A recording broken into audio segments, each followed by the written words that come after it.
Winat, déjà merci à toi d'être venu. On est dans une chambre d'hôtel et ce que ne voient pas les internautes, c'est qu'il y a un collègue à moi, Gwenaël Blanchot, et une amie à toi, Sacha, avec son fils qui sont là. Et on est monté donc dans cette chambre d'hôtel et plusieurs regards à la réception étaient mauvais à notre endroit, étaient bizarres. Et est-ce que c'est fréquent que des Occidentaux montent dans une chambre d'hôtel, mais pour ne pas coucher avec des Africaines et en l'espèce des Béninoises? D'abord, merci Monsieur Lou pour la question. En fait, pour moi et pour ma copine, je suis sûre que ce regard n'est pas étrange pour nous et on ne trouve pas ça bizarre. En fait, c'est un truc fréquent ici. Déjà qu'on est monté avec vous ici, eux ils vont pas comprendre que monter dans une chambre d'hôtel avec deux Africaines, avec des Occidentaux, il peut y avoir autre chose à part coucher ensemble. Chez eux, chez nous ici, c'est pas évident en fait. Vous comprenez? C'est un truc fréquent ici parce que les Occidentaux, d'habitude, quand ils viennent, ils montent dans les hôtels, dans les chambres d'hôtel avec des filles, c'est pour se faire satisfaire et en retour payer l'argent aux filles, genre comme de la prostitution. Et alors cette prostitution à Cotonou, ça concerne qui et pourquoi? D'abord, je peux dire, ça concerne plutôt les jeunes filles et surtout des jeunes mamans célibataires. Oui. Ouais. Pourquoi? Parce qu'ils ont besoin, ils ont des besoins, pas pour eux uniquement, mais pour leurs bébés aussi, pour leurs enfants. Parce que ici, la plupart des jeunes filles ont des enfants, déjà, dès qu'ils sont mineurs, ils ont des enfants, et les pères n'assument pas, et ils vont quand même pas. Il y a des femmes qui jettent les enfants dans des caniveaux, dans les toilettes, mais il y en a d'autres qui veulent garder, d'autres comme moi, qui veulent garder les enfants, et voilà. Quand il n'y a pas d'autre solution, c'est la solution. Ouais, quand ils n'ont pas un travail, un boulot, un endroit où dormir, ils sont obligés de faire ça, de se prostituer, de coucher avec des hommes pour gagner un peu de sous, pour prendre soin de leurs enfants et d'eux-mêmes. Et tu as des amis qui ne sont pas passés par la prostitution? Je peux dire, la plupart de mes amis sont passés par là. Ouais. Ouais. Parce qu'elles n'avaient pas le choix. Ouais, parce qu'elles n'avaient pas le choix. Et elles ne veulent pas aller voler, ni aller escroquer, ni... parfois, on ne va quand même pas attendre, aller apprendre la couture et la coiffure. Il faut d'abord attendre, prendre ton diplôme, tout ça, pour ouvrir ton propre atelier avant d'avoir ton propre business, avoir ton argent. Ça prend du temps. Et il faut nourrir l'enfant dès qu'il est enfant, dès qu'il est bébé. Il faut avoir quelque part où dormir avec son bébé. Donc, c'est le moyen le plus rapide, je crois. Pas le plus facile, mais le plus rapide. Et toi, par exemple, ça t'est arrivé? Ouais, ça m'est arrivé. Et à partir de quel âge et dans quelles conditions? D'abord, j'ai perdu mes parents avant mes 17 ans, mon père et ma mère. Je suis tombée enceinte à 17 ans. Et puis j'ai eu ma fille, j'ai une fille qui a maintenant 3 ans, qui s'appelle Caroline. Donc je l'ai accouchée à 18 ans et je crois que c'est dès que ma fille avait 6 ou 7 mois que je me suis lancée dans ça. D'accord. Tu m'avais raconté aussi qu'il y a des moments où tu avais dû dormir dehors. Ouais. Même quand j'étais enceinte, il y a des moments où j'ai dormi dans des hangars. La nuit, j'attends à 23h quand les boutiques sont fermées. Je me mets devant les boutiques mais qui n'ont pas de lumière et je me couche. Je dors et j'étais enceinte. Voilà. J'ai dormi avec ma grossesse dans la rue et même parfois, même quand j'avais ma fille à 5 mois comme ça, quand j'ai quitté le papa de mon enfant, pardon, j'ai dû dormir encore dans la rue avec mon bébé. Et il y a eu aussi des moments où je suis obligée de laisser ma fille chez des gens pour qu'elle puisse dormir et moi je dormais dans la rue parce que eux ils avaient une place pour bébé mais pas une place pour une mère et sa fille. Et comment tu as réussi à te sortir de cette situation-là? Très bonne question. En fait, j'ai vraiment souffert beaucoup. Je me suis beaucoup battue. Je ne peux pas dire que c'était bien, que j'étais contente d'aller dans les bars, d'avoir peut-être, parfois j'ai 500 francs en poche, Je prends un coca de 3000 francs dans un bar alors que j'ai 500 et je suis obligée d'attendre que les gens viennent et par chance peut-être parfois je rencontre des gens que je connais en blaguant, je dis ah s'il te plaît tu peux me prendre une bière et il te dit ok prends ta bière et je parle avec le serveur, je dis ah enlève l'argent du coca et les 2000 parce que la bière c'est 5000 dans les bars et il me remet les 2000 et lui il prend l'argent du coca, parfois ça arrive comme ça. D'accord. Ouais. J'ai pris un hôtel dans le centre, on voit aucun occidental. Et tu m'as montré des quartiers où il y avait des occidentaux. Et donc j'imagine que c'est là que les affaires se passent. Comment est-ce que les filles qui commencent font? D'abord, c'est vrai, on choisit plutôt les quartiers où il y a plus d'Européens. Parce qu'on se dit que les Européens, ils viennent, ils sont pas venus pour rester. Et on se dit qu'ils payent mieux que ceux qui vivent ici. Parce que ceux qui vivent ici sont habitués à ce qui se passe, ils connaissent le prix, ils peuvent débattre, alors que les Occidentaux, genre, il y en a qui n'ont jamais couché avec des Africaines et ils sont contents et ils payent parce qu'ils sont contents, satisfaits du travail. Et comment ça se passe? Moi, je ne m'arrêtais pas dans la rue, j'allais dans des bars. Je suis assise au comptoir. Je prends ma bière ou mon coca, ça dépend de ce que j'ai dans la poche. Et voilà, quand ils viennent, parfois pour séduire, tu peux danser. En dansant, si la personne est en train de danser, tu danses avec lui. S'il est intéressé, il te parle à l'oreille et vous sortez et vous dites, il dit tu veux l'accompagner à l'hôtel, tu dis oui, arrivé là-bas, vous faites le prix et puis voilà, vous faites, tu prends ton argent, tu rentres. Et pour les autres, pour les histoires de s'arrêter devant la rue, ça je ne connais pas parce que j'ai pas eu de copines qui s'arrêtaient au bord de la rue. J'en ai eu plein qui restaient dans des bars comme moi. Et quand il y a des violences avec des filles, quand des gars vont les violenter, etc., est-ce que la police va intervenir après? Est-ce qu'il y a une sécurité? Non, mais comment la police va intervenir? Parce que déjà, quand un occidentaux il monte dans une chambre d'hôtel avec une fille, elle laisse sa carte à la réception. Bon, ça dépend des hôtels, bien sûr. Si c'est des hôtels comme celui-ci, elle va laisser sa carte d'identité à la réception. Donc, il y aura pas, je ne crois pas qu'il y ait de violence. Bon, ça dépend de comment ils se sont entendus avant d'arriver à l'hôtel. Parce que si vous vous êtes entendus sur un prix et qu'arrivé là, la fille est satisfaite et tu ne veux pas lui payer la somme, elle va faire un scandale dans l'hôtel, mais la police ne va pas intervenir pour autant et t'arrêter ou arrêter la fille. Au contraire, la sécurité de l'hôtel va mettre cette fille dehors. D'accord. Ouais. Combien parmi tes amis sont des mères célibataires? La plupart, sauf 2, je crois. Et qu'est-ce que fait le gouvernement ou l'État? J'ai vu qu'il y avait l'école gratuite aujourd'hui, mais est-ce qu'il y a des allocations? Est-ce qu'il y a des jardins d'enfants qui sont mis à disposition de ces mères célibataires qui sont très nombreuses?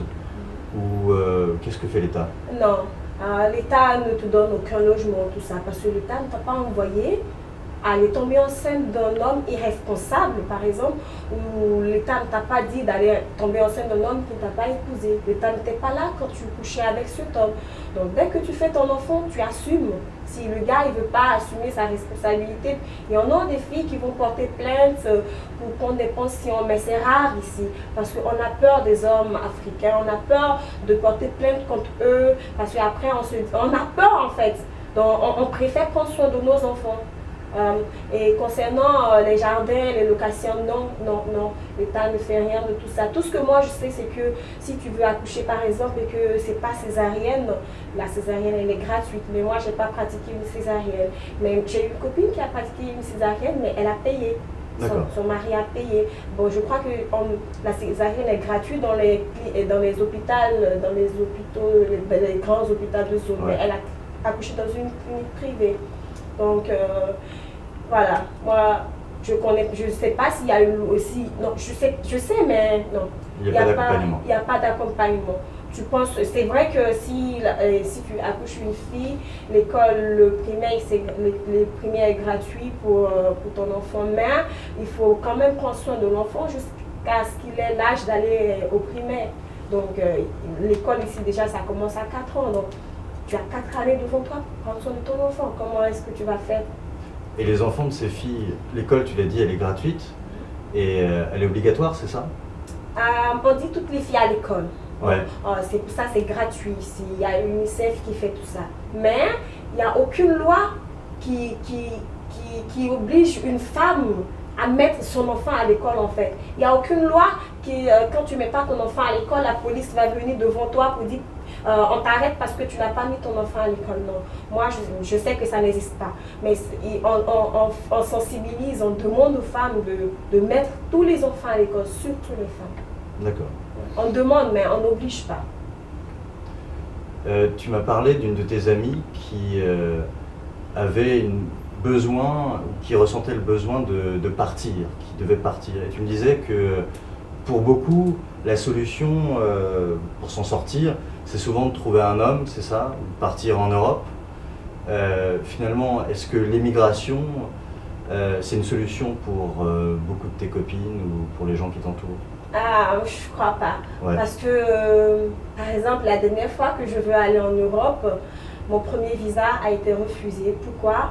Parce qu'ils ont vu sur mon passeport, sur les documents, que je suis une mère célibataire et que j'ai 20 ans et que ma fille, elle a 2 ans et demi. Donc, ils ont rejeté le dossier et après, mon patron, il est allé pour demander pourquoi est-ce que vous avez rejeté le dossier.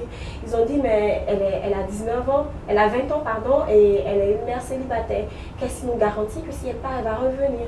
Et je leur dis, mais écoutez, j'ai un enfant. Ils disent, mais nous sommes désolés, madame, parce que la plupart des jeunes femmes célibataires africaines vont là-bas, mais ne reviennent plus sous prétexte que s'ils sont là-bas, ils vont gagner plus d'argent pour envoyer à leur famille ici et prendre soin des enfants. Et mon patron a insisté et j'ai eu le bon visa. D'accord.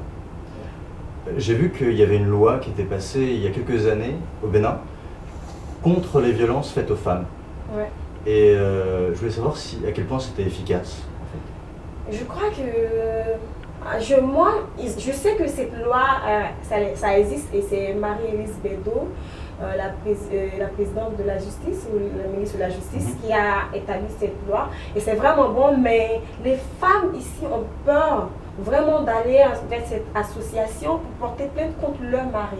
Parce que attends, tu as passé ta vie avec cet homme, c'est le père de tes enfants, tu as peur de ce qu'il va te faire, de s'il va monter tes enfants contre toi après parce qu'il a plus de moyens que toi ou parce qu'il est l'homme. Ici, en fait, on a peur des hommes de la maison, on a peur des hommes africains. En fait. C'est difficile pour une femme de divorcer ou alors de faire valoir ses droits quand elle a un enfant avec un homme et qu'elle veut l'élever aussi? Ça, je ne sais pas trop parce que je ne me suis pas mariée avec un Africain. Mais ma fille, par exemple, son papa, il ne peut pas venir me dire qu'il va l'arracher, quoi, parce que sur la grossesse, il m'a abandonnée. Après que j'étais à 7 mois, il est venu, c'est vrai, on s'est réconciliés. Mais après que ma fille a 5 mois, j'ai entendu que ma fille... Tu as laissé du début à 7 mois? Il m'a laissé depuis que je lui ai annoncé que j'étais enceinte. Il est venu me chercher. Mais je ne sais pas ce qui s'est passé, il est parti, il m'a laissé, j'étais à Parakou. Et je ne connaissais pas sa famille à Cotonou, je ne savais pas où il habitait. Donc, j'avais aucune nouvelle de lui. Il a coupé son téléphone et je ne savais plus où il était. Et la prochaine fois que j'ai vu, c'est une amie qui m'a forcé à l'accompagner à Cotonou. Arrivée, elle m'a amenée dans la maison de ma belle-mère. Et voilà, elle m'a présenté ses excuses et le fils, il était là et il m'a expliqué pourquoi est-ce qu'il était parti. Parce qu'il y avait l'une de mes copines qui était allée lui dire que la grossesse ne l'appartenait pas parce que, soi-disant, parce que c'était un homme riche et qui voulait l'argent et qui voulait d'enfants, pardon, parce que ses parents voulaient un enfant de celui-ci. Donc il était fâché, il m'a abandonné, mais ça n'explique rien. Il pouvait venir en discuter avec moi, il pouvait me poser la question, mais il m'a abandonné. Mais comme j'avais nulle part où aller, et que j'avais pas où dormir et que j'ai tellement souffert, mes amis m'ont conseillé, reste là jusqu'à ce que tu accouches. Et on va voir comment les choses se passent. C'était bien jusqu'à ce que j'ai accouché, ma fille avait 5 mois. 5 mois quand ma belle-mère m'a encore appelé pour me dire, elle m'a présenté un bébé d'1 mois, une fille encore, pour dire, voici la petite soeur de ta fille. Et je dis, mais ça me dit quoi? Quand j'étais enceinte et quand il m'a abandonnée, il était là en train de faire la fête jusqu'à il a encore enceinte une autre fille. Donc je n'ai pas supporté, j'ai quitté. Et puis voilà, après on ne s'entendait pas, il y a eu des problèmes avec ma belle-mère aussi. Peut-être que c'est parce que je voulais me prostituer, que je voulais ma liberté, que je suis partie. Et j'ai laissé tomber, on ne parlait plus jusqu'à ce qu'ils ont appris que je me suis mariée. Et voilà, je ne les accuse pas Je ne veux pas dire que c'est parce qu'ils ont vu que ma situation s'est arrangée, mais moi j'ai remarqué que c'est parce que c'est depuis que je me suis mariée que les relations commençaient encore par devenir bonnes. Et moi j'ai gardé de bons thèmes avec eux, même quand ma fille voulait fêter ses 2 ans, j'ai proposé de le faire chez eux et j'ai acheté les choses, on allait là-bas, on a fait la fête. Et ma belle-mère m'appelle en cause. Son papa, il est au Canada maintenant, on parle, il m'appelle en cause. Mais jamais rien reçu de lui. D'accord. Et donc tu t'es mariée et ça va mieux maintenant, c'est ça? Ouais. Et comment ça s'organise ta vie maintenant? Je suis mariée depuis 2 ans. Ouais. Et Avec qui? avec un Européen. Ouais. Et puis ça va. Il m'a pris un appartement. Je travaille avec lui. J'ai un bon poste, un bon salaire. Il m'a pris une voiture, je vais bien. Ma fille va à l'école, dans une école privée depuis qu'elle a 2 ans. Elle va à l'école. Et voilà, je suis heureuse. C'est plutôt rare, non, ça, comme... Très très rare, ouais. Tu connais d'autres personnes qui ont réussi un petit peu à s'en sortir comme ça? Non, je peux dire que ça peut arriver que tu rencontres quelqu'un qui t'aide pour te prendre un appartement. Mais avec mon passé, le passé d'une fille comme moi, c'est rare de voir, pire encore, un Européen qui t'accepte comme tu es, qui accepte ton passé et qui prend ce risque devant tout le monde, dit oui, oui, je suis ton homme. J'ai une autre question encore à te poser. Les chiffres sont assez difficiles à quantifier, mais il y aurait 70% de la population au Bénin qui serait inférieure à 24 ans, inférieure à 25 ans. Et donc, parmi ces jeunes le Bénin sera encore un pays jeune dans 50 ans, quelles sont les perspectives d'avenir, notamment pour les jeunes filles qui forment presque plus de la moitié de ces jeunes béninois?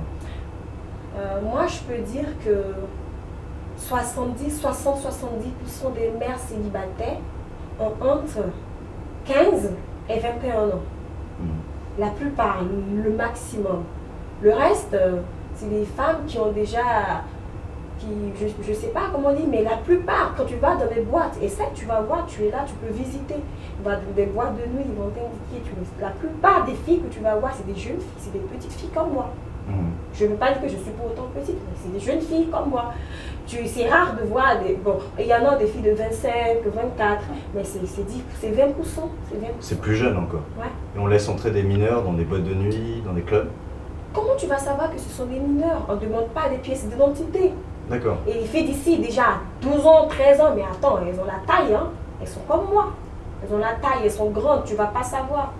Et elles fument déjà, elles boivent de l'alcool, comment tu vas savoir qu'elle est mineure?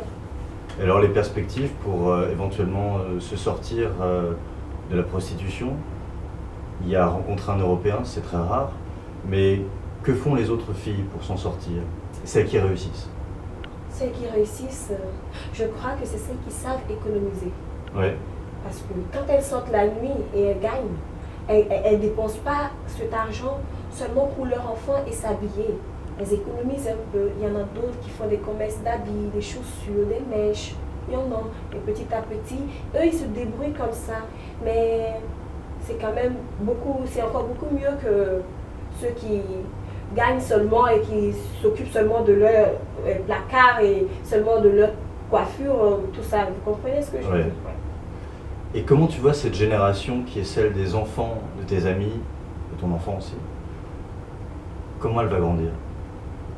Je sais pas, mais j'espère que ça va être beaucoup mieux que de cette génération que nous on vit maintenant. Parce que moi, j'aimerais pas que ma fille tombe enceinte à 17 ans, 18 ans, même pas à 21 ans. J'aimerais bien que ma fille, même si elle ne se fait pas dévierger par l'homme qu'elle va marier, j'aimerais bien qu'elle fasse son premier bébé au foyer. J'aimerais bien, c'est mon souhait. Je ne souhaite pas à cette génération qui vient ce qui nous arrive maintenant. Tu tombes enceinte et tu accouches. Le gars, il te dit, il te promet la terre et le ciel, quoi. Après, tu accouches, c'est fini, quoi. Parce que ici, c'est les jeunes souvent qui enseignent et ils n'ont pas le temps de s'occuper des enfants. Parce que eux, ils passent encore plus leur temps dans les bars. Et voilà. Moi, j'espère que ça ne va pas arriver. Surtout que j'ai une fille, j'espère que ce que j'ai vécu ne va pas lui arriver. Merci beaucoup. Merci à vous, monsieur.